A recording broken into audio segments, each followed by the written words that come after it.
Thank you for joining us for another episode of On a Mission. I'm your host, Dr. Wendy Norfleet with Norfleet Integrated Solutions, and it's my pleasure to have with me today Chris Budihas with National Overwatch, also known as NOW. All right, welcome, Chris. Thank you, ma'am. I appreciate it. First of all, I really appreciate the opportunity to talk about National Overwatch and what we do. So your invitation was greatly appreciated. Well, you're welcome. Yeah. I love learning about all the stuff that's going on in Jacksonville. So why don't we start a little bit with you. So tell us a little bit about you. Yes, ma'am. So I'm originally from Orange Park, Middleburg. Okay. Graduated, I won't give my age away, Okay, but a while ago, ago. in the 80s when the music was really good. And I actually joined the Marine Corps. So I spent 7 years enlisted in the Marines. I had the opportunity to come back here on a scholarship, went to Jacksonville University, graduated from there, was a Marine officer for 7 years. And then I made a decision to get out. I worked for General Electric for about a year.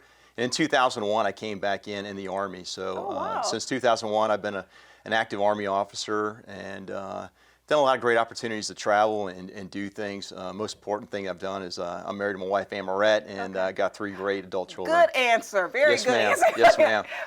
Thank you for your service. And you're like maybe about a dozen people that I've heard going in one branch and then switch over. Yes, ma'am. Unfortunately, they pay the same, regardless. Okay. Yeah. Well, they didn't say you just get different opportunities, right? Yes, ma'am. Okay. So how did you start Overwatch? So National Overwatch, it's ironic but unfortunate. So last year, matter of fact, we're coming up on the first anniversary of Uvalde. So on May 24th of last year, a soldier I served with in Baghdad called me. He said, sir, I'm looking at what happened to Uvalde, and I feel we got to make a change. There's something going wrong here, and I really need some help. How would you design a company that can address school security, prevent violent attacks, be it with gun, knife, whatever it may be? And so I gave him a few tools. And then in January, he called me back. He said, hey, sir, I really need somebody to help with our business development and really to kind of drive the operations. And so I joined National Overwatch officially in January. It's a nonprofit.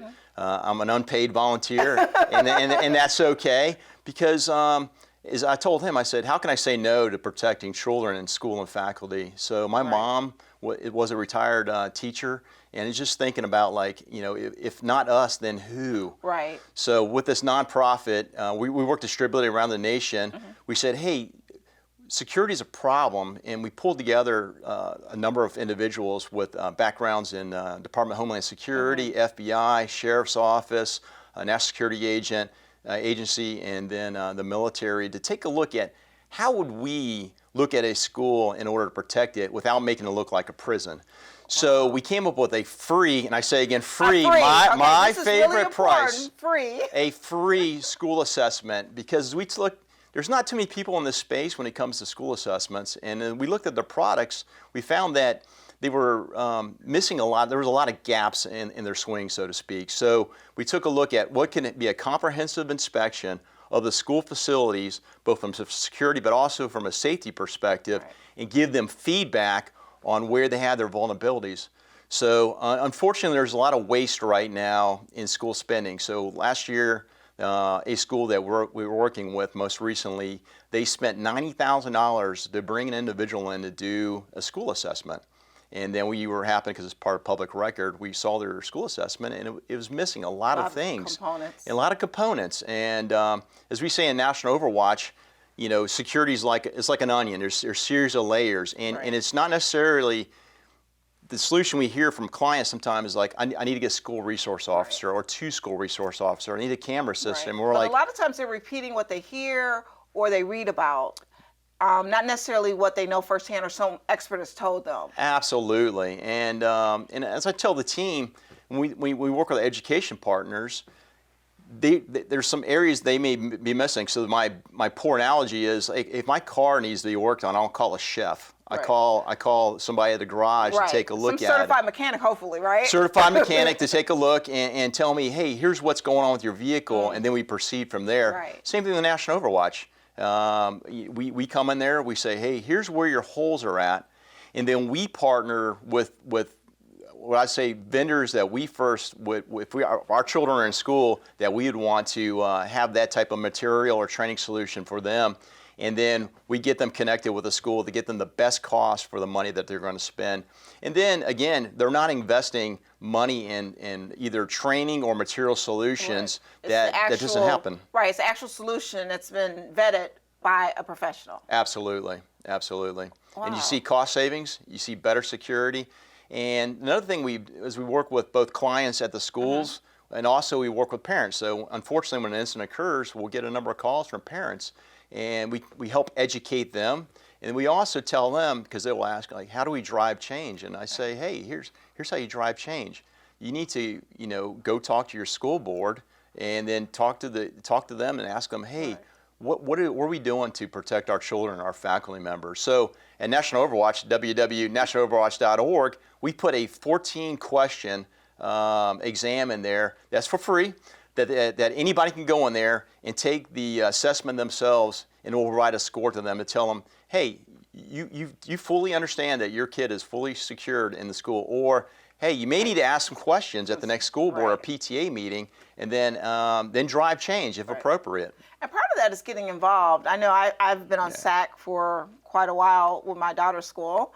It sounds like one of those things that you get on that they don't want to let you off.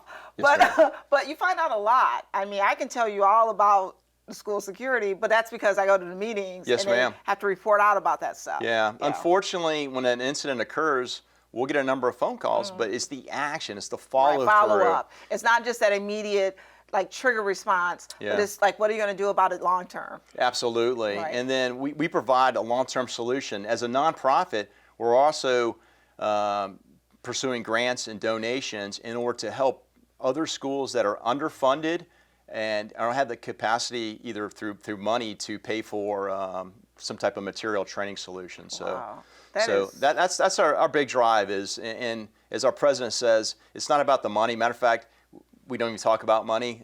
However, it is a business, so we do need money to kind of grow our capacity and our capabilities. But that's not the most important thing. The most important piece of this is the security aspect. Right, because I think the money will come. There's a lot of grants available that if you obviously you have to apply for a lot of them too. Yes, ma'am. But there's funding that can be obtained. So here's a scary number for you. In the next 2 years, our nation's going to spend $718 billion in school security. We estimate a lot of that's in waste. Yeah, so you need to get out in front of a lot of people there. You got your job cut out for you. Well, we were up for the challenge, and we look forward to working with others. And as we tell folks, if you're not going to partner with us, partner with somebody who can provide you the appropriate solution. Because at the end of the day, I hate to say it, growing up, show my age here, when we used to have the nuclear fallout drills, unfortunately, under the desk. Yeah, under the desk. Unfortunately, it's a problem we can't ignore, and we need to get ahead of it. And again, I like to reinforce that there is material and training solutions that will not make our schools look like prisons. Matter of fact, they'll probably look less like prisons if we do this very wisely. Okay. Well, Chris, thank you so much. And having 2 daughters in public schools, I definitely like to hear about things like that. So I will be bringing it up at their schools. Well, thank you very much. So I appreciate you. Thank you very much. Thank you so much for joining us today. Fascinating subject. If you have school kids, you probably want to go check out the website. And thank you for joining us. And we'll see you next time on Buzz TV.